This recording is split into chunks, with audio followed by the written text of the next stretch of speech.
Gusto ko makasama ka habang buhay. Pagsisikapan kong kunin ulit ang tiwala mo.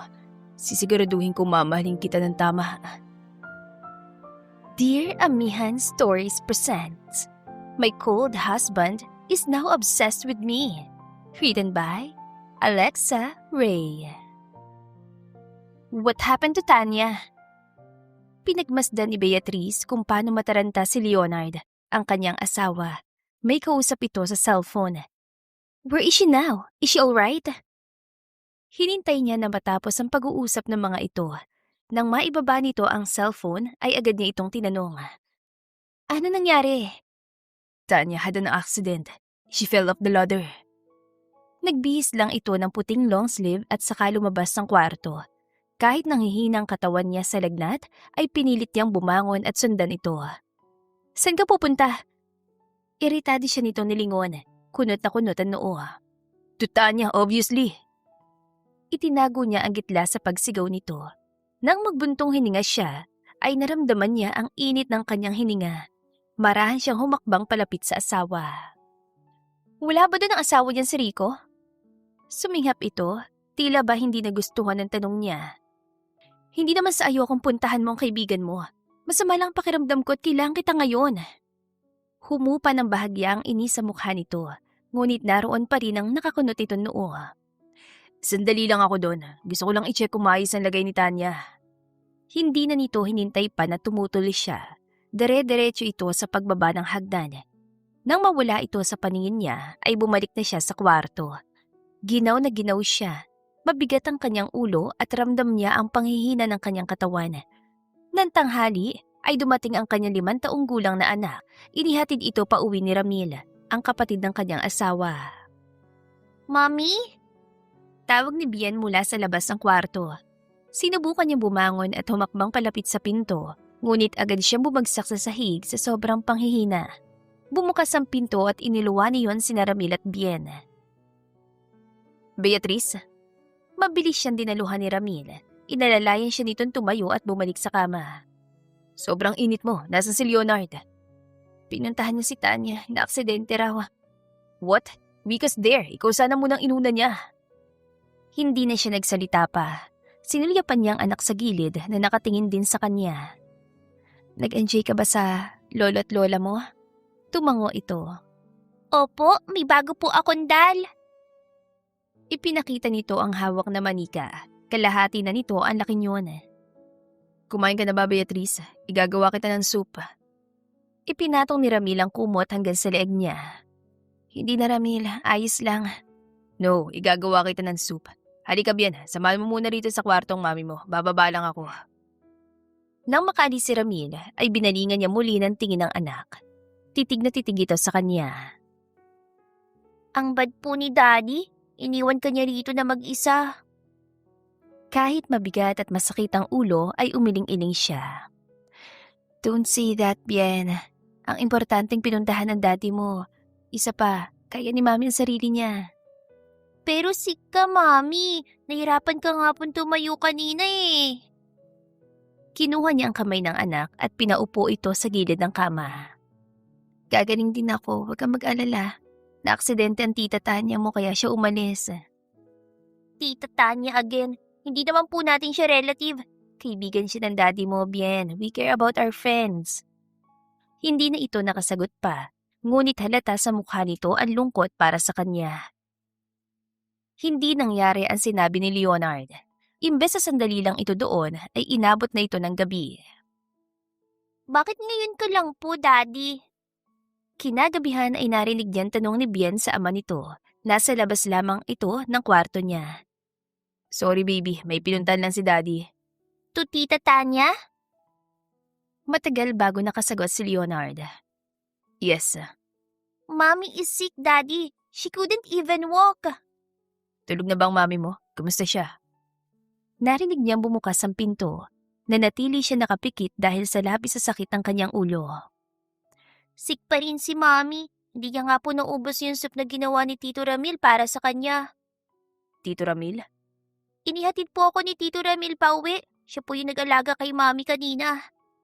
I see. Bumalik ka na sa kwarto mo. Hindi niya naramdaman ang pagsampa ni Leonard sa kama. Pinilit niyang imulat ang mga mata at natagpuan niya ito sa balcony habang nakadikit ang cellphone sa tainga. "How's Tanya?" Tanong nito sa kabilang linya. "Tell her to stop painting the mural for the meantime. Magpagaling muna siya." Ilang sandali pa bago natapos ang pag-uusap ng mga ito, nang humarap si Leonard ay nakita siya nito nakamasid. "Gising ka pa pala." Saad ito. "Go back to sleep, matutulog na rin ako." Humiga ito sa kama. Nakatalikod ito at bahagya pang malayong agwat sa kanya. Hindi na niya dinamdam pang hindi nito pagkumusta sa kanya. Dala ng sama ng pakiramdam ay madali siya nakatulog. Samantala, kinabukasan ay niyaya ni Leonard ang anak na lumabas.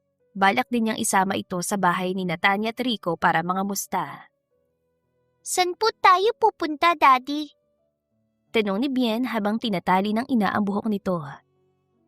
"Kakain tayo sa labas. After that, bibisitahin natin si Tita Tanya." Nakita niyang paglingon ni Bien kay Beatrice. "Bakit hindi po natin pwedeng isama si Mami?" Napaisip siya. Kung tutuusin, pwede niyang isama si Beatrice. Kaya nga lang ay ayaw niyang ipakilala ito ng personal kay Tanya. "May gagawin ako, Bien. Kayo na lang ng daddy mo." "Sigurado po pa kayo, Mami?" Nakangiting tumango si Beatrice. "Oo naman, mag-ingat kayo ng daddy mo ha." Inihatid sila ng babae hanggang sa parking. Humalik pa ito sandali kay Bien bago kumaway. Dinala niya si Bien sa isang restaurant. Pink and team na lugar kaya naman labis ito natuwa. Marami rin na nakahanay na ice cream sa counter. Sari-sari ang flavor ng mga yon. "I want to come back here, Daddy." Nakangiting wika ng anak niya nang makalabas na sila. Sunod naman nilang pupuntahan ang bahay nila Tanya at Rico. "What happened to Tita Tanya?" "Aksidente siyang nahulog sa ladder niya. Painter ang Tita Tanya mo. Nagpe-paint siya sa mga wall. Ang tawag doon ay mural. In fact, yung malaking ice cream sa wall ng restaurant kanina, siya nagpaint nun." "Really? She's very talented po." "She is." Mabilis sila nakarating sa bahay ni Rico at Tanya. Naabutan nila ang dalawa sa garden na nakaupo habang pinapanood ang anak na si Tristan sa pagtakbo. "Bakit lumabas ka na, Tanya? Okay na bang binti mo?" Tanong niya. "Ayos ang lagay ko, Leonard. Wala namang bali o kung ano. Talagang masakit lang ang bagsak ko kahapon." "I see. Babalik ka na ba ulit sa trabaho?" Tumango si Tanya. "Oo, malapit ko na rin matapos yun eh. Teka, si Bian ba yung batang yan?" "Oo, sinama ko siya dito." "Wow, how old is she?" "She's 5, turning 6. Nanlaki ang mga mata ni Tanya. "Really? Turning 6 na rin si Tristan?" Napansin ni Leonard ang pananahimik ni Bien. Nang tignan niya ito ay nakita niya nakatitig ito kay Tanya. "Bien? Po? Are you okay?" Tumango na si Bien. Nang matapos si Tristan sa paglalaro ay magkakasama silang pumasok sa loob. "Where's Beatrice?" Tanong ni Rico. Ayaw sumama. May gagawin daw siya eh." "Oh, bumalik na ba siya ulit sa trabaho?" "Hindi pa. Siya nag-aasikaso dito kay Bien. Siguro kapag pumapasok na si Bien sa elementary school, magsisimula na siya ulit." "Ano bang propesyon ng asawa mo?" Singit ni Tanya. "Interior designer si Beatrice." Lumawak ang ngiti nito. "Talaga? Isama mo naman siya sa susunod. Gusto ko siya makilala. Isa pa, related din sa art ang trabaho niya. Marami kaming mapag-uusapan." Nakangiti niya tinanguan ang request nito. Buong hapon sila naroong mag-ama at nang sumapit ang 6:00 ay napagpasyahan na nilang umuwi. "Napagod ka ba sa lakad natin?" Tanong niya kay Bien na makababa sila mula sa kotse. "Opo, inaantok na po ako, Daddy." Napangiti siya. Papungay na nga ang mga mata nito. "Alright, ihatid kita sa kwarto mo." Pagpasok ng bahay, bumungad sa kanya si Ramil at Beatrice. Nasa living room ang dalawa. May kung anong ipinakikita si Beatrice sa hawak na folder habang si Ramil naman ay titig na titig sa mukha nito. Kakaiba ang paraan ng pagtitig ni Ramil. Hindi iyon pangkaraniwan. Hindi tuloy maiwasan sumagi sa isip niya na baka may lihim na pagtingin si Ramil sa asawa niya. Pakunwari siyang umupo upang kunin ang atensyon ng dalawa. "Oh, nakauwi na pala kayo." Saad ni Ramil. Tumayo si Beatrice mula sa couch at lumapit kay Bien. Inaanto ka na ba? Ihatid na kita sa kwarto mo. Tumango si Bien at kumapit sa kamay ng ina. Si Mami na po maghahatid sa akin sa kwarto, Daddy. Good night po sa inyo ni Tito Ramil. Sinamaan niya ng tingin si Ramil na makaalis sa mag-ina. Nagtaka naman ito sa inasta niya. Bakit ganyan ka makatingin? Tanong nito. Umuwi ka na. Uuwi talaga ako kahit hindi mo sabihin. Nang makaalis si Ramil, ay agad siya nagtungo sa kwarto. Naabutan niya si Beatrice na nakatayo sa balcony. Nilapitan niya ito at nakita niya kung ano ang tinitignan nito sa baba. Si Ramil nakasasakay lang ng kotse. Are you flirting with him? Walang habas niyang tanong. Mabilis siya nilingon nito, halata ang gulat sa mga mata. Ano sinasabi mo? Lihim niya itong pinandilatan ng mata. Nakatalikod siyang sumandal sa pasimano ng balkonahe at muling tumingin dito. Si Ramil, huwag ka makipaglandian sa kanya. Kapatid ko siya at asawa mo ko. Hindi magandang tignan. Hindi ako nakikipaglandian kay Ramil. Mabait siya sa akin kaya so you're saying na siya lumalandi sa'yo. Nakita niya ang pagkunutan noon nito. I never said that. I was just saying na Ramil is nice. Besides, he's my brother-in-law. Walang mali kung mag-usap kami paminsan-minsan. Hindi siya nakapagsalita. Alam niya sa sarili na tama naman ito. Isa pa, nakakasiguro naman siyang wala itong interes kay Ramil. Ang totoong issue ay ang kapatid niya. Iba ang mga titig nito sa kanyang asawa. Matutulog na ako. Good night. Pumanik na sa kama si Beatrice. Siya naman ay sandali pang nanatili at naupo sa balcony bago nakatulog. Kinaumagahan, nang bumaba siya para mag-breakfast, ay namataan niya sa dining area si Ramil. Kasama nito sa mesa ang kanyang anak habang si Beatrice ay nagpiprepare ng agahan. Ang aga mong bumusita. Puna niya kay Ramil. May lakad kami ni Bien. Dadaling ko siya ulit sa lolo't lola niya. Tumango lang siya. Lumapit siya kay Beatrice na abala sa paglalagay ng palaman sa sliced bread. May coffee? Napatitig ito sa kanya, parang nagtataka kung bakit siya naghahanap ng kape. Hindi ka naman umiinom ng kape. Bakit si Ramil may kape? Kumunot noon ito. Ipagtitimpla kita, maupo ka na. Sinunod niya ang sinabi nito. Naupo siya sa tabi ni Bien at inapunan naman ang masamang tingin si Ramil. What's wrong with you, bro? Tatawa-tawan tanong ng kapatid niya. Nang matapos sila sa pag-almusal, inilapitan agad niya si Beatrice. Taguhugas ito ng mga pinagkainan. Si Bien ay kasalukuyang nasa shower, habang si Ramil naman ay naghihintay sa living room. Sinabihan mo ba si Ramil na sunduin dito si Bien ang ganitong kaaga? Tumigil ang asawa niya sa ginagawa. Hindi. Tumawag siya sa akin kanina. Gusto raw makita nila mama at papa si Bien. And sasama ka rin sa kanila? Oo. Hindi na rin kasi ako nakakabisita sa kanila. At sabihin mo, gusto mo makasama na matagal si Ramil. Kumunot noon ito. Pinatay nito ang gripo sa sink at tumitig na maigi sa kanya. Ano na naman bang problema mo, Leonard? Mahinahon nitong tanong kahit baka sa mukha nitong inis sa mga sinasabi niya. Why? Totoo naman. Lately, madalas ko kayo makita mag-uusap ni Ramil. Humugot ng malalim na buntong hininga si Beatrice. Tila nagpipigil na lang ito ng inis sa kanya. Wala naman namamagitan sa amin ni Ramil. Wala akong sinabing may namamagitan sa iyo ni Ramil. Sa palagay ko lang, inaakit mo siya kaya napapadalas ang pagdikit niya sa'yo. Paano mo nagagawang sabihin ng mga yan sa asawa mo, Leonard? Si Ramil yun. Pareho sila ni Beatrice na napatingin sa likuran. Naroon at nakatayo si Ramil habang seryosong nakatingin sa kanya. Dahil ba sa arranged marriage lang ang kasal niyo kaya hindi mo siya kayang tratuhin ng tama? Hindi siya nakapagsalita. Hindi mo siya kayang alagaan. Alam mo may sakit siya pero pinili mo pa rin umalis. Ano ngayon sa'yo kung madalas ang pagdikit ko kay Beatrice? She's nice, a good talker. Kung magagusto man ako sa kanya, hindi niya kasalanan yon. Mabilis na nag-init ang ulo niya sa sinabi ni Ramil. Gusto pa sana niyang patulan ito ngunit pinigil niya ang sarili. Kapatid niya ito at hindi niya nais na magkalamat ang kanilang relasyon.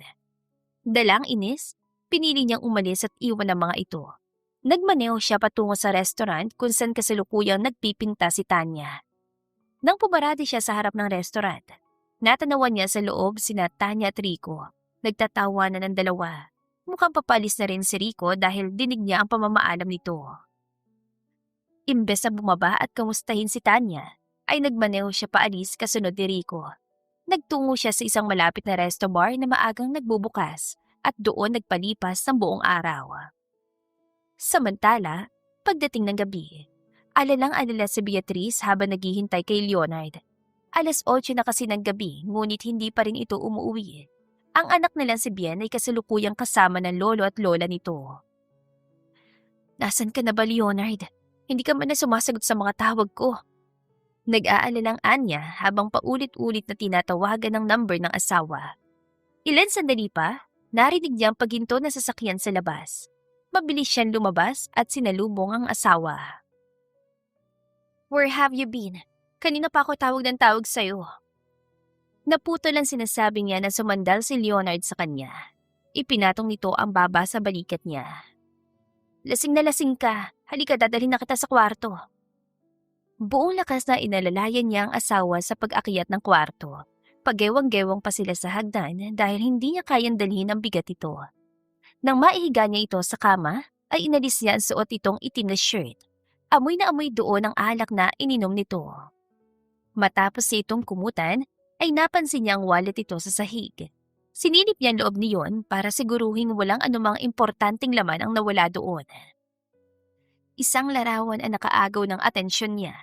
Larawan iyon ni na Leonard at Tanya nung college. Magkatabi ang dalawa at kapwa malawak ang mga ngiti. Bakit may picture ni Tanya sa wallet niya? Naramdaman ni Beatrice ang pagguhit ng kaba sa dibdib. Binabaha na rin na masasamang ideya ang isip niya. Gusto niyang gisingin at tanungin ang asawa tungkol doon. Ngunit alam niyang wala siyang makukuhang matinong sagot dito sa labis itong kalasingan. Dahil sa natuklasan, ay nagtungo siya sa restaurant kung saan nagpipinta si Tanya ng sumunod na araw. Ngayon lamang niya ito personal na makakaharap. Nakikita lang niya ang mukha nito sa social media. "So, you're Beatrice?" Sambiti Tanya sa pangalan niya nang yayain siya ditong magkape sa pinakamalapit na coffee shop. "I'm glad you're here. Ang tagal na kitang gustong makilala eh." Pinilit ni Beatrice ang umiti. Hindi niya alam kung paano makikipag-usap dito. Mainit ang pagtanggap nito sa kanya, ngunit hindi rin mawala sa isip niya ang nakitang larawan sa wallet ng kanyang asawa. "Naikukwento ka sa akin ni Leonard. Magkakaibigan na raw kayo nila, Rico, nung college." "Yeah, that's right. Actually, si Leonard ang dahilan kaya kami nagkakilala ni Rico. Kaibigan niya kaming dalawa. Ipinakilala niya ako kay Rico na malaman niyang pareho kami ng university na papasukan." Tumango-tango siya sa kwento nito. Napakagaan ang presensya ni Tanya. Hindi niya maramdaman na kaagaw niya ito sa kanyang asawa. "Bakit ka nga pala napadalaw?" tanong ni Tanya.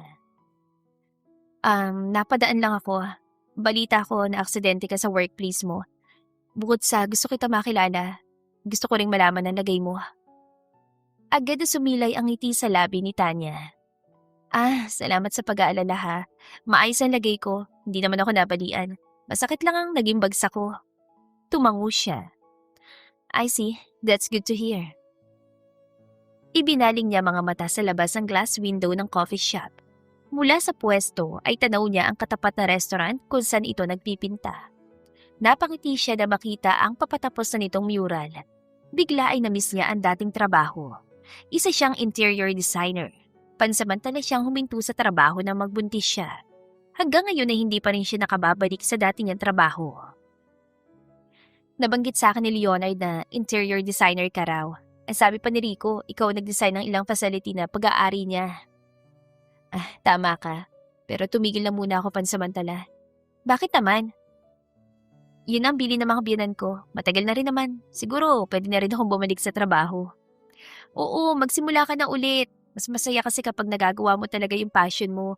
Kahit ngalay at pagod ang dala sa akin ng pagpipinta, dito rin naman ako nakakapagpahinga. Tumunog ang cellphone ni Tanya sa gitna ng kanilang kwentuhan. Nakita niya ang pangalan ni Leonard sa screen ng cellphone nito. Iniiwas na lang niya ang mga mata kay Tanya na ngayon ay nakadikit na ang cellphone sa tainga. "Hi, bakit ka napatawag?" Tahimik siyang tumungo at nakinig sa usapan ng mga ito. Naku, hindi ako pwede eh. Mag-extend kasi ako ng oras ngayong araw sa trabaho. Just call Rico, baka bakante siya mamaya. Sumimsim siya sa kanyang kape.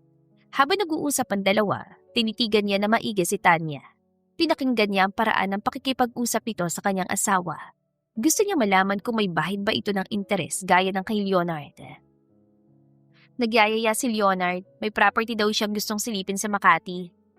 Paliwanag ni Tanya. Tumango lang siya rito at pilitang umiti. Pwede ba tayo magpalitan ng contact number para mayaya naman kita minsan lumabas? Sure. Inabot niya ang cellphone kay Tanya at hinayaan itong magtipa ng numero doon. Thank you nga pala ulit sa pagbisita mo sa akin dito, Beatrice ha. Pasensya ka na kung sa tinagal-tagal, ngayon lang tayo nagkita. Hindi ako nakadalaw sa inyo. Nung kasal niyo, wala rin ako. Pero masaya talaga akong finally nakilala na kita. Babalik na ako sa restaurant para ituloy na yung ginagawa ko ha. Mag-iingat ka sa pag-uwi. See you next time. Natapos ang pag-uusap nila sa isang mahigpit ngunit magaan na yakap. Nakatitiyak na siya ngayon na walang anumang namamagitan kina Tanya at Leonard. Imbes na magdamdam at magmukmok sa isipin may ibang minamahal na babae ang kanyang asawa, pinili ni Beatrice sa maghanda at muling bumalik sa trabaho. Muli niya sinaayos ang portfolio na naglalaman ng mga nakaraan niyang disenyo at proyekto. Sa tulong ni Ramil ay nagkaroon agad siya ng unang kliyente. I understand your vision, Mr. Jimenez. Gusto mo ng elegante ngunit modernong design para sa ipatatayo mong resort. According to you, gusto mong may touch of Filipino culture. Take a look. Nakabuo ko ng konsepto na babagay at tugma sa gusto mong design. Nakita ni Beatrice ang pagsilay ng ngiti ni Mr. Jimenez nang makita ang naisip niyang design. Kuhang-kuha mo ang gusto ko, Beatrice. I approve this design. Thank you so much for your creativity. Nakangiting turan ng Ginoo. Natapos ang meeting kay Mr. Jimenez na nakangiti. Talagang namiss niya ang trabahong yun. Sa mga sumunod pang mga linggo, naging abala siya sa sunod-sunod na kliyenteng tumatawag at nagpapadala ng mga mensahe sa kanya. Labis ang tuwa niya ngayon sa progress ng kanyang career. Ang problema niya sa asawa ay tila nawaglit na sa kanyang isip. Sa kabilang banda, naging kapansin-pansin kay Leonard ang madalas sa pag-alis si Beatrice. Naging abala din ito sa cellphone at tila ba lagi may kausap. Kasalukuyan siya nasa loob ng isang steakhouse kasama sina Rico at Tanya. Bakit hindi mo sinama si Beatrice? Tanong ni Tanya sa kanya. Wala siya sa bahay.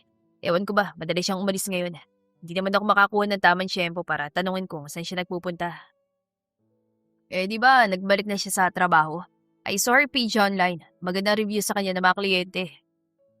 Nagtataka siya na patingin kay Rico. Wala siyang alam tungkol sa pagbabalik ni Beatrice sa trabaho. Wala rin kasi itong panahon na kausapin siya sa tuwing uuwi ito ng bahay. I didn't know about that. Napapansin ko na madalas ang pagkalis niya. Kapag nasa bahay naman, abala sa telepono. Mainhin na tumawa si Tanya. Nako, baka nakalimutan lang niyang banggitin sa'yo. Kahit ako updated na rin sa profile niya. Last time nga may picture siya with Mr. Jimenez, kasamang kapatid mo si Ramil. Kumunot ang noon niya. Wala siyang kaide-ideya sa mga kaganapan sa buhay ni Beatrice. Buong araw na laman iyon ang isip niya. Pag-uwi niya ay hindi niya nakita si Beatrice. Naghintay siya sa living room upang salubungin ito, ngunit alas 8 na ng gabi ay wala pa rin ito. Sinubukan niyang tawagan ang number nito. Hindi ito sumasagot, kaya naman tinadtad niya ito ng text. Nasaan ka na ba, Beatrice? Halos mawala na siya sa katinuan sa sobrang pag-iisip. Alas 10 na makarinig siya ng paparating na sasakyan. Sinilip niya yon at nakita doon na sasakyan ni Ramin. Bumaba mula doon ang kapatid niya at si Beatrice na kapwa nag-uusap. Salamat sa paghatid mo sa akin, Ramil. Mag-ingat ka sa pag-uwi Wala yun, Beatrice. Sige na, pumasok ka na sa loob. Magpahinga ka na. Nang makitang papalapit na si Beatrice sa entrada ng mansyon, ay mabilis siyang tumakbo pabalik sa couch. Nagkunwari siyang abala sa hawak na brochure. Baliktad. Napapikit siya ng mariin sa kahihiyan. Marahan niyang ibinaligtad ang brochure at muling bumalik sa pagpapanggap. Nang lalampasan na siya ni Beatrice, ay hindi siya nakatiis. Ibinaba niyang brochure sa mini table at tumingin dito. Saan ka galing? Tanong niya, pilit na inalis ang pag-aalala sa tinig. Sa meeting, lumabas din kami ng mga bago kong kaibigan. Bakit hindi mo sinabi sa akin? Hindi ito nakasagot. Si Natanya Trico, may alam sa mga lakad mo. Pero kung asawa mo, hindi mo malang makausap dito sa bahay. Pagod lang ako galing sa trabaho. You should have told me. Bakit ba? So that I can drive you or at least pick you up from work. Napahilot si Beatrice sa sentido. Tila lalong lumala ang pagod dahil sa pagtatalo nila ngayon. Sige na, pasensya ka na, hindi ko agad nasabi sa'yo. Hindi ko naman alam na interesado kang malaman ng mga ginagawa ko sa buhay. Magpapahinga na ako, magpahinga ka na rin. Iniwan siya nito nakatayo sa living room. May kung anong kirot na dumaan sa dibdib niya. Tila nakaramdam siya ng sakit dahil para bang kating-kati na itong matapos ang pag-uusap nila. Kinabukasan, naabutan niya si Beatrice na pababa ng hagdan bitbitang itim nitong bag. Saan ka na naman pupunta? Hinawi nitong ilang hibla ng buhok papunta sa likod ng tainga nito bago nagsalita. May pag-uusapan kami ng isa sa mga kliyente ko. Pag-uusapan namin ng tungkol sa mga materyales na gagamitin. Iatid na kita. Umiling si Beatrice.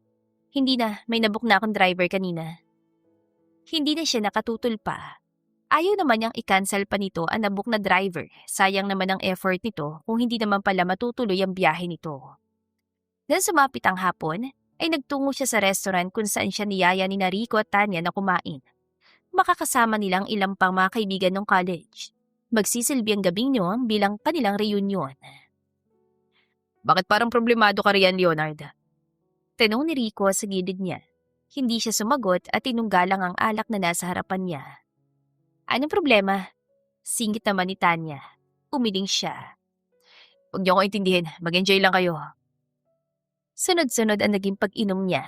Hindi niya rin maintindihan ang sarili. Ano bang problema niya? Bakit niya ba iniintindi ang pag-iiba ni Beatrice? Dati naman ay wala siyang pakialam kahit na anong gawin nito. Bakit ngayon ay apektado siya? Hindi sila kinasal dahil mahal nilang isa't isa. Kaya naman pakiramdam niya noon ay dapat lang na wala silang pakialam sa isa't isa. Pero ngayon, anong ipinagsisinter niya? Hinay-hinay lang, Leonard. Ano ba meron sa'yo ngayon? Parang may problema ka. Sumang-ayon ang lahat sa sinabi ni Oliver, isa sa mga kaibigan niya nung college. Teka, hindi ba't naikasal ka na? Kumusta naman ang buhay may asawa? Arranged marriage ang kasal niyo, hindi ba? Kumusta naman? Anong ganap sa inyo? Nagkagustuhan na ba kayo? 5 taon na rin kayo, hindi ba? Singit ni Roxanne. Ano man sa mga tanong ng mga ito ay hindi niya nasagot. Okupado na ni Beatrice ang isip niya. Ngunit tila lalong sumakit ang ulo niya dahil maging sa reunion nila ay si Beatrice ang laman ng usapan. Si Beatrice ang napangasawa ni Leonard. Namit ko siya a month ago. Napakaganda niyang babae. Kuwento ni Tanya sa mga kasama. You can visit her page. Interior designer siya. Ginawa ng mga ito ang sinabi ni Tanya. Binisita ng mga ito ang social media page ni Beatrice at isa-isa nagbigay ng papuri sa ganda at galing ng asawa niya. Ang swerte mo naman sa asawa mo, Leonard. Bukod sa napakaganda na, maganda rin ang takbo ng career. Natutuwan sa ni Marco, ang nabansagang playboy sa circle of friends nila. Nakaramdam siya ng konting inis sa ideyang maraming lalaki ang pinupuri sa ganda ni Beatrice. Hindi dahil sa tutoy siya doon, kundi dahil hindi niya gustong pinag-uusapan ito ng kalalakihan. Stop stalking her profile. Mahina ngunit mariing utos niya. Natahimik ang paligid, ngunit agad din yung napalitan na malakas sa mga pangaasar sa kanya. Seloso. Pambihira ka, Leonard. Sa'yo si Beatrice. Wala siyang ibang nagawa kundi asamaan ng tingin ng mga ito. Hindi na niya namalayan pa ang mga sumunod na nangyari. Lasing na lasing siyang umuwi ng bahay. Pagpasok sa kwarto, namataan niya si Beatrice na nakatayo at nakasandal sa pasimano ng balcony. Hawak nito ang cellphone at may kausap. Yes, Mr. Lehman. 10 a.m.? Okay, sure. Thank you, sir. Ibinaba nito ang cellphone mula sa tainga. You're drunk. Baling nito sa kanya. May kung ano sa boses ito ang nagtulak sa kanyang humakbang palapit dito. Who's Mr. Lim? Tanong niya, langon-lango ang tinig. Client, Again? may lambing na tanong niya. Kahit kunutan noo ay tumango ito sa kanya. You're always busy, Beatrice. Sinubukan nitong humakbang paatras, ngunit mabilis niya itong nahila sa bewang. Marahan niyang hinawi ang maninipis na hibla ng buhok sa mukha nito. My friends told me that you're beautiful.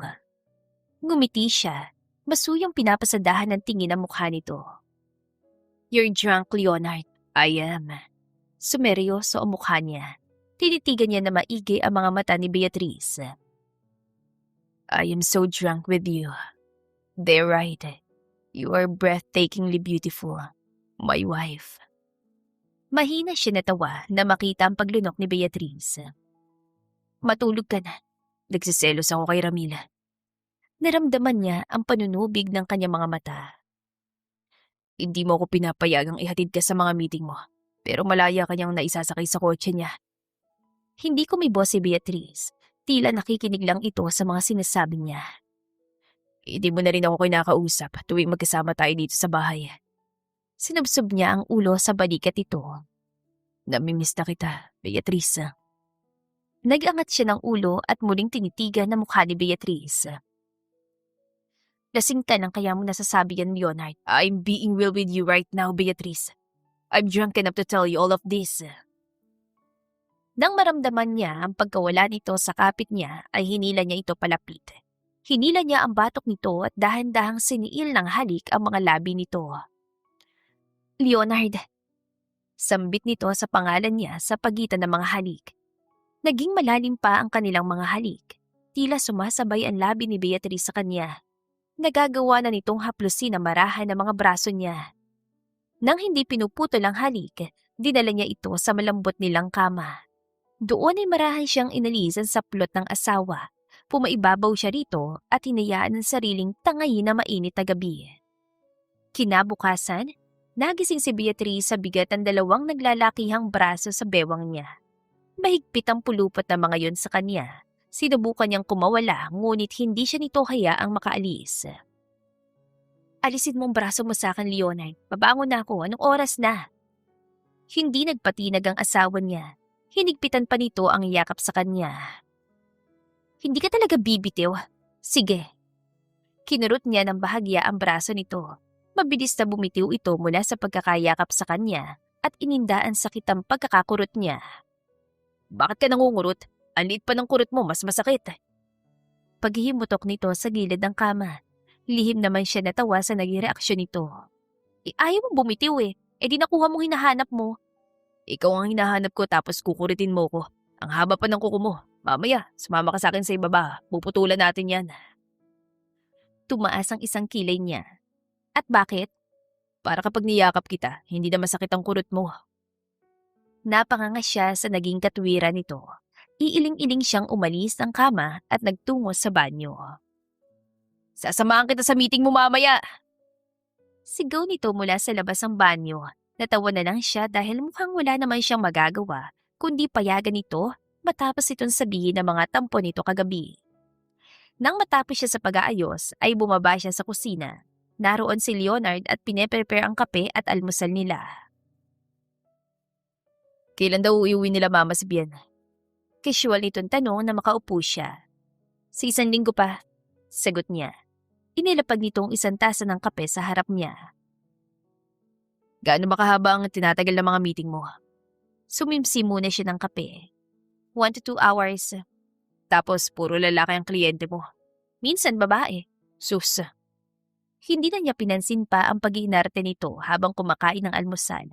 Pagkatapos ng almusal, ay hinintay na lang niyang makapag-shower ito bago sila umalis. Gusto ko ang mga designs mo, Beatrice. I'm glad na i-recommend ka sa akin ni Mr. Jimenez. Ani Mr. Lin. Napangiti siya sa sinabi nito. Nang bumaling ang tingin niya sa gawin ni Leonard, ay nakaramdam siya ng kaba. Masama ang tingin nito sa kanyang kliyente. Wala namang masamang ginagawa sa Mr. Lin, kaya nakakasiguro siyang ang dahilan ng mga tingin nito ay dahil sa binata pa si Mr. Lin. Patago niyang hinampas ang binti nito. Nakuha naman ito ang ibig niyang sabihin. Nang matapos ang meeting, ay hindi niya napigilang sermonan ito. Hindi ka dapat ganun umasa sa harap ng mga kliyente ko, Leonard. Respetuhin mo sila. Paano kung natuwa nga siya sa mga designs ko pero hindi sa naging takbo ng meeting namin? Sa susunod, ako na lang mag-isang pupunta sa meeting ko. Manatili ka na lang sa bahay o pumasok ka sa opisina mo. Imbes na mag-focus ito at makinig sa sinasabi niya, pinupog siya nito na maliliit na halik sa labi. Hindi siya hinayaan itong sundan pa ang mga sinasabi niya. "Stop it, Leonard!" Sigaw niya habang iniilaga ng mga halik nito. "Loko ka talaga!" Natatawa niyang saway nang humiwalay ito at tigilan siya. "May naiintindihan ka ba sa mga sinabi ko?" Pahabol pa niya rito. Sumilay naman ang ngiti nito sa labi na tila nagsasabing hindi talaga ito nakinig sa kanya. Biro lang, naiintindihan ko. Pasensya ka na, hindi na mauulit yun. Anito habang seryoso ang mukha. Tumango-tango siya. Dapat lang. Ang totoo ay naninibago siya sa ikinikilos ito. Dati naman ay wala itong pakialam. Ni hindi nga sinabi nito kahit kailan na mahal siya nito. Pero kagabi lang ay umamin itong nagsiselos ito sa kapatid nito. At aaminin niyang gusto niya yon. Gusto niya ang pagbabago nito. Nakakakita siya ng silver lining sa lahat ng pagtitiis niya sa mga nakalipas sa taon. Sa wakas, hindi na siya lang ang nagmamahal. Natutunan niya itong mahalin nung ikasal nila pero ito, parang ang tagal-tagal bago siya natutunang mahalin. Nagsimula na magmaneho pa uwi si Leonard. Wala pa sila sa bahay ay nakatanggap na ito ng tawag mula kay Rico. Napatawag ka? Tanong ni Leonard kay Rico. Oo saan ka ba ngayon? Isasama sana namin kayo ni Tanya papunta sa isang private resort na pag-aari ng kakilala ko. Sisilipin natin, doon kasi namin balak ganapin ang wedding anniversary naming mag-asawa. Mahabang litanya ni Rico mula sa kabilang linya. Naka-loudspeaker kaya naririnig niya. Isama mo si Beatrice namimiss na raw siya ni Tanya. Pahabol pa nito. Makakaasa kayo, sige na, text me the details. Susunod kami riyan ni Beatrice. Nagpaalam ang dalawa sa isa't isa at pinutol na ang tawag. Okay lang ba sa'yo? Isasama daw nila tayong dalawa sa isang private resort. Viewing lang. Marahan siyang tumango. Hindi na rin naman ito kailangan pantanungin siya dahil gusto niya ring muling makita at makakwentuhan si Tanya. Saka lamang sila nagpatuloy sa biyahe na matanggap na ang detalye ng pupuntahang resort. May kalayuan din yon ngunit hindi naman inabot ang 3 oras ang biyahe. "Beatrice!" Excited na tawag ni Tanya sa kanya na makita siya nitong bumaba mula sa sasakyan. Nakangiti niya itong nilapitan at kinumusta. "Long time no see, Tanya. Kumusta?" Malawak na ngumiti si Tanya sa kanya. "I'm good. Natapos ko ng mural na ginagawa ko last time. Moving na with my next project. Ikaw, kumusta ka? Balita ko busy ka sa mga kliyente mo Nakangiti siyang tumango. Medyo nga pero hindi naman ako kulangan sa pahinga. Hawak ko pa rin ang time ko." "That's good to hear." Nabaling ang atensyon nilang dalawa sa kani-kanilang asawa. Abala mga ito sa pagpuri sa itsura ng resort sa labas pa lang. "Uy, kayong dalawa dyan, babae bang pinag-uusapan nyo Biro ni Tanya sa mga ito. Tumawa ang dalawa. Hindi, nagustuhan lang namin ang harap ng resort. Agaw pansin na talagang kaakit-akit puntahan. Wika ni Rico. Maganda na piling yung venue para sa wedding anniversary nyo. Saad naman ni Leonard. Nauna naglakad papasok si Tanya at Rico sa resort. Kasunod naman sila ni Leonard. "Paano mo nakilala may-ari ng resort na to, Rico?" Tanong ni Beatrice kay Rico. Kasin siya ng isa sa mga investors ko. Tumango-tango siya. "Sino ba may-ari nito?" Tanong pa niya.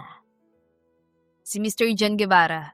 Personal niya kaming inalok na dito mag-celebrate ang wedding anniversary. Kuwento nito. Tumatak sa isip niya na banggit itong pangalan. Nakasisiguro siya narinig na niya ang pangalan na yun noon. Rico Hernandez, nakakatuwa at nakarating kayo. Lahat sila'y napalingon sa lalaking tumawag kay Rico.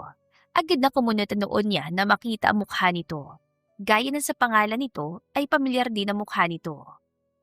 "Oh, Beatrice, I didn't know na kaibigan ka pala nitong si Rico." Pinakatitigan niya ang mukha nito. Pilit na inaalala kung saan niya ito nakadaupang palad. "Sorry, pero saan nga ulit tayo nagkakilala?" Inosenteng tanong niya sa lalaki. Natawa ito sa tanong niya. "Nakalimutan mo na. Kaibigan ako ni Mr. Jimenez. Nagkita na tayo sa opisina niya noon." Lumitaw sa alaala niya ang mukha nito. Tamang sinabi nito. Nakilala niya ito sa pamamagitan ni Mr. Jimenez. Nakasama pa nga siya sa dinner na mga ito kasama si Ramin. Ay, I remember now. I'm sorry. Iba't ibang tao na kasi nakakasalamuha ko ngayon. Nakakalimot na ako. Tumawa si Jan. No problem, Beatrice. Sa totoo lang, isang karangalan sa akin na maalala mo ko. Isa ka pa naman sa pinakamagaling na interior designer na nakilala ko. Nakaramdam siya ng hiya sa sinabi nito. Salamat, Mr. Guevara. Just Jan, Beatrice. We'll be seeing each other more often. Marahan siyang tumango. Nang ibaling niya ang tingin sa asawa, ay nakita niyang kunot ang noon nito. Seryosong seryoso ito nakatitig kay Jan. Nasa na nga ba tayo? Halina kayo, ililibot ko kayo sa resort. Iyon nga ang ginawa nila. Una sila nitong dinala sa mga elegante at naglalakihang cottages sa loob ng resort. Malaki ang capacity ng bawat isa. May kalayuan din sa ibang mga cottages. Bagay yon para sa mga guests na gusto ng kaunting space at privacy during stay. Sunod silang dinala nito sa mga gusaling maaaring tuluyan ng mga guest. Natapos ang paglilibot nila sa dining hall ng resort. Iyon ang karaniwang inookupa ng mga guests sa tuwing may malaking kasiyahan. This is perfect, sabi ni Tanya habang inililibot ang tingin sa kabuuan ng dining hall. We should definitely celebrate here, Han. Ngumiti na matamis si Rico kay Tanya. Hinalikan pa nito ang babae sa gilid ng noo. Sinulyapan niya si Leonard sa gilid. Akala niya ay makikita niya itong nakamasid kina Rico at Tanya. Ngunit sa halip ay tahimik lang ito habang nililibot din ng tingin ang kabuuan ng dining hall. Next time, magbakasyon tayo dito. Nagulat siya nang balingan siya ng tingin ni Leonard. Ha? Wala sa sariling tanong niya. Magbakasyon tayo dito sa susunod. Kapag hingi ka na masyadong abala sa trabaho mo. Malumanay na sa ni Leonard. Tumango na lang siya. Naninibago talaga siya sa trato nito sa kanya ngayon. Hindi iyon ang nakasanayan niya. Sanay siya na hindi siya dito binibigyan ng atensyon at pansin. Ganun pa man, tanggap niya noon ang trato nito sa kanya. Marahil ay nauunawaan niyang hindi nito ginusto ang makasal sa kanya. So, let's end it here. Kumusta naging experience nyo? Ano masasabi niyo sa venue? Tanong ni Jan. It's more than perfect, Mr. Guevara. Napakaganda ng resort. Marami na ako napuntahan at nabisitang resort pero mas nakuha ng resort na to ang puso ko. Magiliw na puri ni Tanya. I'm glad to hear that. Anyway, pwede ba kayong maimbitahan para sa isang merienda? Sumang-ayon ang lahat sa paanyaya nito. Dinala sila nito sa isa sa mga cottages. Inabot din ng gabi bago sila nakaalis. Okay ka lang ba? Hindi napigilang itanong ni Beatrice kay Leonard na hanggang ngayon ay wala pa ring imik. Hindi pa rin ito nagsalita. Tumango lamang ito habang may kaunting pilit na ngiti sa labi. Bigla ay sumagi sa isip niya na baka kaya ganoon ang lagay nito ay dahil nagsaselos kina Rico at Tanya. Wedding anniversary ng dalawa. Maaaring nagpapaalala yon kay Leonard na wala na talaga itong pag-asa kay Tanya. Hindi niya maiwasan ang bugso ng pagkadismaya. Bumaba ang tingin niya at pinili na lang na hayaan si Leonard sa nararamdaman nito. Tumunod ang mga linggo ay mas naging abala siya sa trabaho. Tiniyak niyang walang bakanting oras para sa kanya na magmukmok at mag-isip tungkol sa totoong issue nila ng kanyang asawa. Bagaman maayos na ang pakikitungo sa kanya ni Leonard, ay mas pinili pa rin niyang dumistansya. Imbes na manatili sa bahay, ay ibinabad niya ang sarili sa trabaho. Late na rin siya umuuwi dahil iniiwasan niyang makita na madalas ang asawa. Hindi ka man lang ba magpapahinga kahit isang araw? Napapansin ko masyado kang abala ngayon. Baka hindi maging maganda sa health mo kung hindi ka magtitira ng araw ng pahinga para sa sarili mo. Nag-aalalang sabi ni Leonard nang abutan siya nitong bumangon na maaga upang muling umalis. Ayos lang ako, Leonard. Tanging niya nasabi bago dumiretso sa banyo. Mula sa loob ay rinig niya ang bawat pagkilos ito sa kwarto. Mukhang sasabayan siya nito sa pag-alis. Nang matapos siya sa pag-aayos, ay bumaba siya upang i-check kung nasaan si Leonard. Wala nito sa kwarto na lumabas siya. Alam kong hindi ka na naman kakain ng almusal. Eto, dalhin mo. Ipinagpakita ng breakfast at lunch mo. Siguraduhin mo makakakain ka sa tamang oras. Natigilan siya nang iabot ito sa kanyang isang bag. Salamat. Mahinang sambit niya. Nagpresenta itong ihatid siya. Hindi na siya nakatanggi pa dahil hinatak na siya nito palabas at inalalayan siya papasok ng sasakyan. Naulit pa yun ng sumunod na mga araw. Kahit anong iwas ang gawin niya, ay tila mas hinihigitan nito ang kakayahang lumapit at dumikit sa kanya. Hindi mo na ako kailangang ihatid, Leonard. Kaya kong sarili ko. Hindi ito nakinig sa kanya. Sa halip ay buong suyo siya nitong dinala at sinakay sa sasakyan. Tagumpay siyang muling naihatid dito. Mukhang hindi rin talaga magpapatinag na iginuguhit niyang distansya sa pagitan nila. Sumapit ang araw ng wedding anniversary ni Rico at Tanya. Nakabalik na rin ang anak niyang si Bien kaya kasama nila ito ni Leonard sa selebrasyon. Hi Bien! Namiss kita. Ngayon na lang ulit tayo nagkita ah. Magiliw na bati ni Tanya kay Bien. Ngumiti naman ang bata at bumalik sa pisngi ni Tanya. Masiya po ako makita kayo, Tita Tanya. Happy anniversary po sa inyo ni Tito Rico. Napangiti siya sa nakitang paggalang ng anak. Parang kailan lang ay hindi nito gusto si Tanya. Mabuti na lang at madalas niya itong tawagan at kuwentuhan tungkol sa pagkakaibigan nila ni Tanya. Kanina pa nagsimula ang selebrasyon. Ang ilang mga bisita ay nagkukwentuhan at ang iba naman ay ninanamnam ang sarap ng mga nakahandang pagkain. Okay ka lang po, Mami? Tanong ni Bien at hinawakan pa siya sa braso. Bigla kasi siya nakaramdam ng sakit ng ulo. Nahihilo siya at tila nasusuka. I'm okay, baby. Sagot niya sa anak. You're pale, Mommy. Sigurado ka pong okay ka lang? Tumango siya. Kinuha niyang clutch bag at saka tumayo. Go to your dad, magre-restroom lang ako. Tumungo si Bien at mabilis na nilapitan ng ama. Na makitang buhat na ito ni Leonard ay nagtungo na siya sa restroom ng kwarto nila. Pagdating niya sa restroom ay agad siyang sumuka. Nang mailabas ang lahat ay nakita niya ang sarili sa salamin. Tama si Bien. Namumutla nga siya. Agad yan nilinisan ang sarili. Muli siya naglagay ng pulang lipstick at sinuklay ang buhok. Kahit nakasuka na ay hindi pa rin nawala ang hilon niya. Lalo ring sumama ang pakiramdam niya. Parang pagod at hinang-hina ngayon ang katawan niya. Hey, let's dance. Malumanay na tanong ni Leonard na makabalik siya. Nagsasayaw na rin sa gitna ang ibang couples. Hindi siya tumanggi sa alok nito, baka kasi madadala ng isang sayaw ang panghihina niya. Baka sakaling babalik sa ayos ang pakiramdam niya.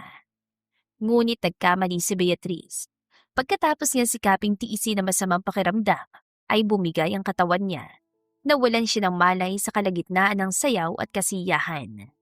Samantala, alalang-alala si Leonard habang naghihintay sa resulta ng pag-examine na ginawa kay Beatrice. Hindi siya mapalagay sa sitwasyon ng kanyang asawa. Mabilis sa mga pangyayari at parang masisiraan siya ng bait sa sobrang pag-aalala. Calm yourself bro, maging maayos din ang lagay ni Beatrice. Kumbinsi ni Rico sa kanya. Kasama niya ito at si Tanya nang dalhin niya sa ospital si Beatrice. Kasalanan ko to eh. Kung hindi ko sana siya hinayaang isubsob ang sarili niya sa trabaho, hindi mangyayari sa kanya to. Puno ng pag-aalalang wika niya. Pinakalma naman siya agad ni Rico. It's no one's fault bro. Don't blame yourself. Nangyayari talaga mga ganitong bagay. I let her because I thought it will make her happy. Mahal naman yung trabaho niya at gusto kong suportahan siya.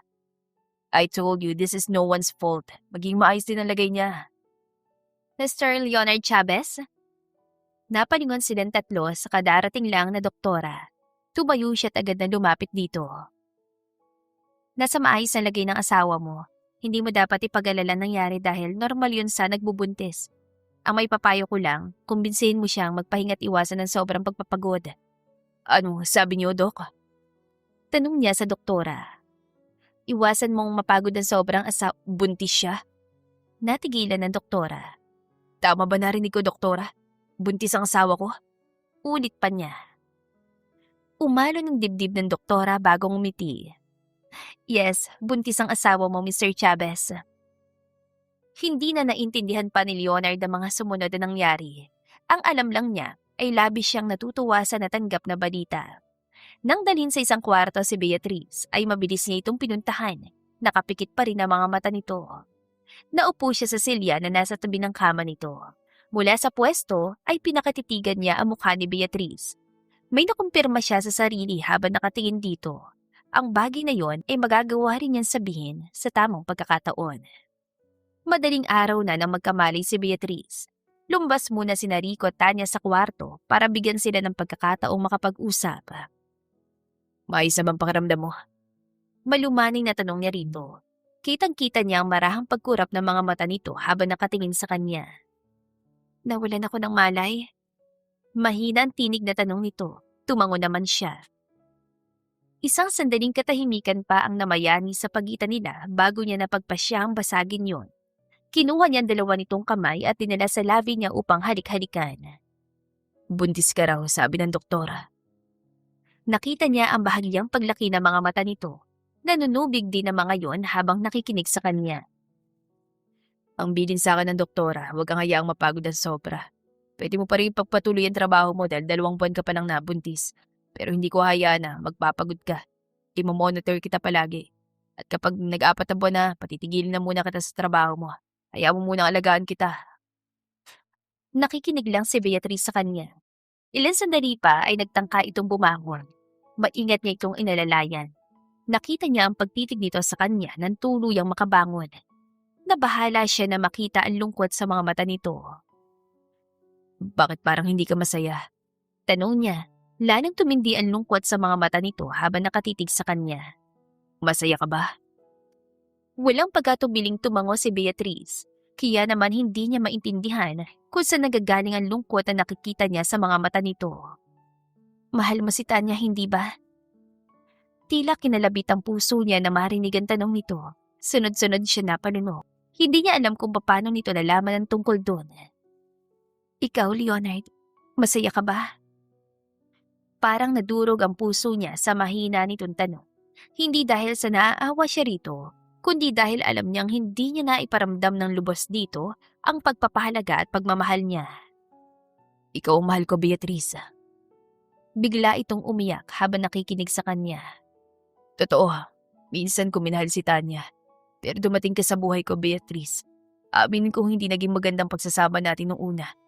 Pero alam at inaamin ko sa sarili ko, nakukuha na rin kitang mahalin. Natakot ako sa sarili kong damdamin. Pinaniwala ko sa sarili ko na si Tanya pa rin ang mahal ko. Pero nang makita kitang unti-unting lumalayo sa akin, hindi ko kinaya. Kaya kahit hindi ako siguradong pareho tayong nararamdaman, naglakas loob pa rin akong iparamdam sa'yo nararamdaman ko. Mahal kita, Beatrice. Matagal na. Tulad dito ay puno na rin ng luha ang mga pisngi niya. Muli niyang hinalik-halikan ng kamay nito. Kaya ingatan mo sarili mo ha. Ayoko na maulit pa to sa'yo. Hindi ko kakayanin kapag may nangyari sa'yong hindi maganda. Tapos ang madamdaming paghaharap na yon sa isang mahigpit na yakap. Kahit hindi nagsasalita si Beatrice, alam niyang nasabi na niya ang lahat ng bagay na nais itong marinig. Paglabas sila ng ospital ay pinagpahinga niya agad ito. Ilang araw siyang nanatili sa tabi nito kahit unti-unti nang pumabalik ang lakas nito. Sige, ano pang gusto mong baguhin dito sa bahay? Sige lang, i-design mo lang at akong bahalang tumupad sa vision mo. Anya habang pinanonood ang asawa na mag-design sa pad nito. Pumayag na itong permanente muna ulit na tumigil sa trabaho, kaya naman ang bahay nila ang naiisipan nitong gawa ng kung ano-ano. Mami, yung room ko din po. Gusto ko po i-change ang style. I-change ko rin po yung paint. Pink pa rin po pero ibang shade. Sure anak, your wish is our command. Nakangiti niyan sabi sa anak. Agad naman itong nagbunyi at nagtatalon pa sa living room. Stop jumping anak, baka madulas ka. Paalala ni Beatrice. Nang sumunod na buwan ay ipinagdiwang nila ang kaarawan ni Bien sa resort kung saan ginanap ang wedding anniversary ni Rico at Tanya. Kasama nila ang kanilang mga magulang. Nang matapos ang birthday celebration ni Bien, ay nag-request pa ito ng mahabang stay sa resort. So, you're planning for a renewal of vows? Tanong ni Jen kay Leonard na magkape silang dalawa isang umaga sa resort. Yeah, beach setup. Gusto ko makikasal kami ulit out of pure love sa isa't isa. Arranged marriage kaming dalawa kaya natitiyak ko hindi niya rin ganong na-enjoy ang unang kasal namin. Tama ka. So, saan niyo balak gawin ang renewal of vows niyo ni Beatrice? Sa Las Vegas. Balita ko maraming resort ang tumatanggap at nagsiset up ng renewal of vows doon. Hindi ko pa ito nababanggit kay Beatrice pero pagkatapos niya mga anak, sasabihin ko na sa kanya. That's nice. Suportado ko mga plano mo pare. If you need help or advice, just call. Nang matapos ang pag-uusap nila, ay bumalik na siya sa kwarto. Nakita niya sa loob sina Bien at Beatrice. Nagulat siya na makitang umiiyak si Beatrice sa kama habang inaalo ni Bien. Tahan na po, Mami. Hayaan mo po pagbalik ni Daddy, sasabihin ko agad na gusto mo po ng mais. What happened dear? Gusto po ni Mami ng mais eh. In-order ko po siya ng whole kernel na corn sa can pero hindi niya po nagustuhan.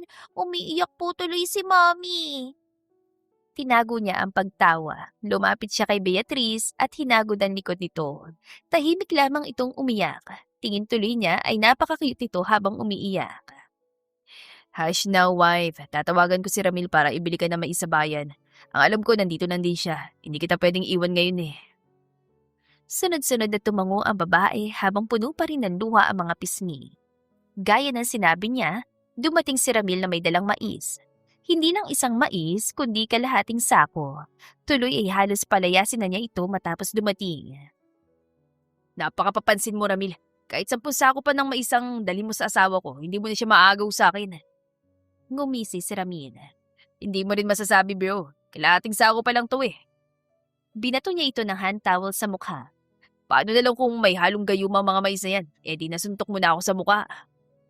Tatawa-tawang pangasar pa nito sa kanya. Hindi lang suntok sa mukha nga abuti mo sa akin kapag hindi ka pa nanahimik. Seriously, Leonard, hindi kita inaagawan. At lalong hindi ko sisirain ang pamilya ng pamangkin ko. Isa pa, mahal ka ng asawa mo. Hindi kayo pagpapalit yan kahit madalas ay para kang tanga. Aangal sana siya ngunit nagawi ang tingin niya kay Beatrice. Hindi niya napigilan ng matawa na makita ang 3 mais na agad na nakain ito at may panibago na ulit itong hawak na mais. Sunod na dumating si Tanya at Rico, kasamang anak na si Tristan. Kumuha din ng mga ito ng kwarto sa resort dahil nais na mga ito na samahan sila sa resort. Ang cute mo, Beatrice! Tuwan-tuwan sabi ni Tanya na makita si Beatrice na abala sa hawak nitong mais. Hay, mabuti nakabisita kayo. Wika ni Beatrice nang mapansin ang pagdating ng mga ito. Pahingi po ako, Mami ah. Paalam ni Bian sa ina at saka kumuha ng 2 mais. Dinala ni Bian ang isa kay Tristan. Kayong dalawa, saan naman kayo pupunta? Tanong niya sa 2 bata na makitang papalabas sa mga ito. Maglalaro po kami, Daddy. Mabilis na nakatakbo ang 2 palabas. May dala akong regalo para sa baby mo, Beatrice. Inalabas si Tanya ang maliit na kwadradong bagay mula sa bag nito. Bagong wedding anniversary namin dito ni Rico. Ipininta ko ang gilid ng dagat dito sa resort. Heto, i-display mo yan sa kwarto ng magiging baby mo. Wow, this is very pretty, Tanya. Thank you so much for this. Nakangiting ani Beatrice. Sama-sama silang nananghalian sa isa sa mga cottages ng resort. Kasama rin nila si John na naging malapit na rin nilang kaibigan. What if akong paglihiyan ni Beatrice? Nakakalokong tanong ni Ramil sa kalagitnaan ng pagkain. Sinamaan niya ito ng tingin. Respeto naman sa kumakain, oh. Bira naman niya. Natawa ang mga kasama nila sa cottage. Tuwan-tuwa mga ito sa tuwing mag-aasaran sila ni Ramil. Bakit ayaw mo? Magkapatid naman tayo. Pareho lang din ang mukha natin ni Fever, di ba? Tumigil ka na, Ramil. Hindi ka paglilihan ni Beatrice. Sus, tignan mo nga si Beatrice at nakatitig na sa akin. Pinaglilihan na ako niyan, sigurado ako. Wala siyang iba nagawa kundi ang samaan na lang ng tingin ng kanyang kapatid. Mukhang hindi rin naman siya titigilan nito. Rico, Tanya. Tawag niya sa mag-asawa na matapos silang kumain at maihatid niya ang mag-ina sa kwarto. May problema ba? Tanong ni Tanya. Umiling siya at ngumiti. Wala naman, gusto ko lang kayong makausap na 2. Kahit nagtataka ay tumango si Tanya. Rico, tawag nito sa asawa na agad naman lumapit sa kanila. Nagtungo sila pabalik sa cottage na kinainan nila kanina. Malinis na yon at wala nang naiwang mga pagkain sa mesa. Gusto ko lang kayong makausap tungkol sa isang bagay na matagal na rin naman tapos. Matamang nakinig ang 2 sa kanya. Ako ang pinakamalungkot na tao nung maikasal kayong 2. Simula niya. Noon pa man, humahanga na ako sa Tanya.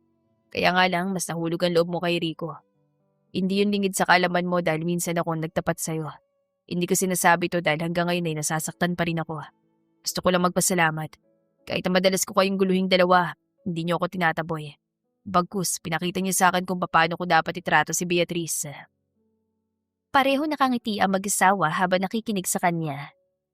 Gusto kong ilabas ang lahat nito ngayon at magsimula na ng panibagong buhay kasama si Beatrice. You don't have to thank us, bro. Umiling siya. Naging mga importanteng tao na rin kayo sa buhay ni Beatrice. Isa kayo sa nagbibigay ng kulay sa buhay niya ngayon at nagpapasalamat ako dahil doon. Natapos ang pag-uusap nilang yon na magaan ang loob niya. Pakiramdam niya ay nagawa na niya lahat ng dapat gawin bago muling pakasalan si Beatrice. Sa mga sumunod na buwan ng pagbubuntis si Beatrice ay hindi siya nawala sa tabi nito. Araw-araw niyang binabantayan ang lagay nito. Nag-aalala siya dahil baka kapag nawala siya sandali ay may hindi magandang mangyari dito. Lalaki ang sanggol na isinilang ni Beatrice. Tuwan-tuwa si Bien. Gustong-gusto kasi nito noon pa man na magkaroon ng lalaking kapatid. Nang mailabas ang asawa niya galing sa ospital, ay pansamantala silang nanatili sa bahay ng mga ito sa Cavite. Doon nakatira ang ina't ama ni Beatrice. Renewal of vows sa Los Angeles? Sigurado ka ba, iho? Hindi naman na kailangan yun dahil kasal na kayo. Gusto ko lang pong iparanas kay Beatrice na maikasal lang dahil sa pagmamahal. O siya sige, naiintindihan ko naman ang dahilan mo kaya susuportahan ka namin. Wika ng ina ni Beatrice. 3 buwan silang mananatili sa Cavite. Doon din sila magdidiwang ng Pasko at Bagong Taon. Nakilala niya sa lugar na yon ang ilang mga kaanak ni Beatrice na hindi pa niya nakikilala noon. Ay ba'y napakagwapo pala ng asawa ni Beatrice. Puri ng isang tiyahin ni Beatrice sa kanya. Galing sa simpleng pamumuhay ang mga ito at nagsikap ng todo para umangat sa buhay. Kaya naman natutuwa siya dahil hindi madamot ang mga in-laws niya sa ibang mga kaanak na kapos at hindi ganoong karangya ang buhay. Maraming mga kaanak ni Beatrice ang bumisita sa bahay ng mga ito. Ang lahat ng batang nakita niya ay binigyan niya ng tig-1,000. Ang matatanda naman ay 3,000. Tuwan-tuwa ang mga bata sa mga natanggap galing sa kanya. Hindi lang siya nagbigay dahil maging ang asawa niya ay nag-abot ng mga regalo. Wala ni isang bata ang nawalan. Nakakatuwa pala mag-celebrate ang Pasko dito sa inyo. Sa susunod na taon, pwede tayo ulit magpunta dito. Anya sa asawa na buhat ang anak nilang lalaki na si Benedict. Oo naman, kahit taon-taon pa tayo mag-celebrate dito, ayos lang. Mas masaya sila kung bibisita tayo dito palagi. Tama ka. Ilisan mo na lahat ng mga bata rito Reregaluhan ko sila lahat sa susunod na taon. Magkakasama pa rin sila nang sumapit ang New Year. Tulad noong Pasko ay nag-abot ulit siya ng kaunting halaga sa bawat bisita. May pambili na ako ng isang buong longpad. Magiliw na sigaw ng isa sa mga bata. Naantig ang puso niya sa narinig dahil napakasimple ng nais nito. Nang matapos ang Bagong Taon ay bumalik na rin sila sa Maynila. Iba na ang itsura ng loob ng bahay dahil habang nasa Cavite sila ay pinarenovate nila yon ayon sa design na ginawa ni Beatrice. Tuwan-tuwa si Bien na makita ang bagong style ng kwarto nito. Mas dumami ang teddy bears doon. Wow! Ang ganda ng kwarto mo, Benedict! Namamanghanturan ni Bien nang silipin nila ang maliit na kwarto ni Benedict. Light blue ang theme ng kwarto nito. Naroon din at nakadikit sa wall ang painting ni Tanya na bumagay naman sa tema ng kwarto. That's Tita Tanya's gift. Nakaharap sa crib niya, Mommy. Yes, anak. Sinadya kong ipalagay doon dahil gusto kong iyan ang una niya makita sa tuwing gigising siya. Nilibot pa nila ang bawat sulok ng bahay upang makita ang pagkakaiba sa dating tong estilo. Hindi naman sila nabigo sa itsura ng buong bahay. Nagustuhan nila ang pagbabago. Nang malaman ni Tanya at Rico na nakauwi na sila, ay agad silang binisita ng mga ito kasama si Tristan. Maging si Ramil ay hindi nagpahuli dahil wala itong ginawa buong araw, kundi ang asarin siya ng asarin. Mukhang ako nga pinaglihan ni Beatrice Tignan mo naman ang mukha ng anak mo, Leonard. Para kaming pinagbiyak na bunga. Sinamaan niya ng tingin si Ramil. Biyak ka mo yung mukha mo sa akin kapag hindi ka pa tumigil. Nakapanganak na lang ang asawa ko, hindi ka pa rin nagbabago. Gwapo pa rin, no? Nasaan ang gwapo dyan? Pakihanap mo muna. Natawa si Tanya at Rico habang pinapanood silang dalawa ni Ramil na mag-asaran. Tumigil na kayo riyan, halina kayo, kakain na tayo. Tawag sa kanila ni Beatrice mula sa dining area. Bango, ano yan, Beatrice? Tanong ni Ramil. Bulalo. Humagalpak ng tawad si Ramil.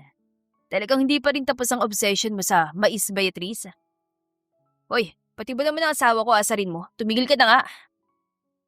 Napuno ng tawanan at kwentuhan ng tanghaliang iyon. Ikinuwento niya ang lahat ng naging karanasan nila sa Cavite, maging ang mga bata at matatandang nakilala niya roon. Makalipas ang 2 buwan, ay bumiyay silang pamilya patungong Los Angeles kasama ang mga kaibigan at mga magulang nila ni Beatriz. Gaya ng plano niya, sinagawa sa isang resort ang kanilang renewal of vows. 1 linggo pa silang mananatili ni Beatriz sa Los Angeles. Nauna nang bumalik sa Pilipinas sa mga kaibigan at magulang nila. Sinama na rin ang mga magulang niya ang mga bata para daw makapag-honeymoon sila ng payapa. Niyaya niya si Beatriz sa maglakad-lakad sa tabing dagat. Madaling araw pa lang kaya naman sila lamang ang tao doon ng mga oras na yon. Ang ganda ng lugar na to, Leonard. Nakangiting tura ni Beatriz habang ang mga mata ay nakapukol sa napakalawak na dagat sa kanilang harapan.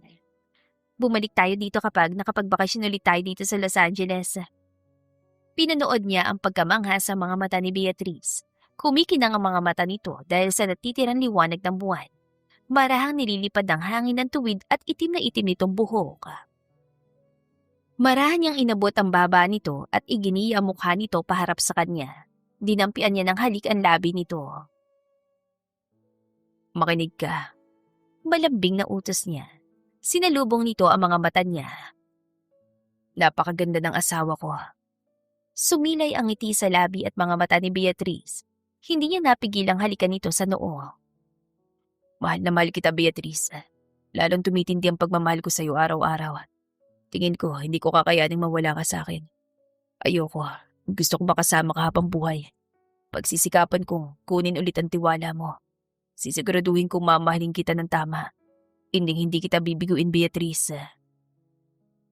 Hinaplos ito ang kaliwang pisngi niya.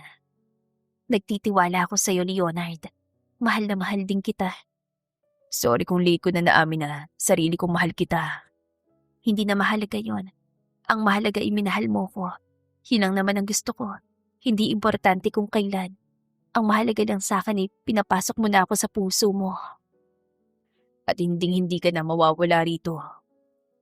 Anya habang nakahawak sa dibdib.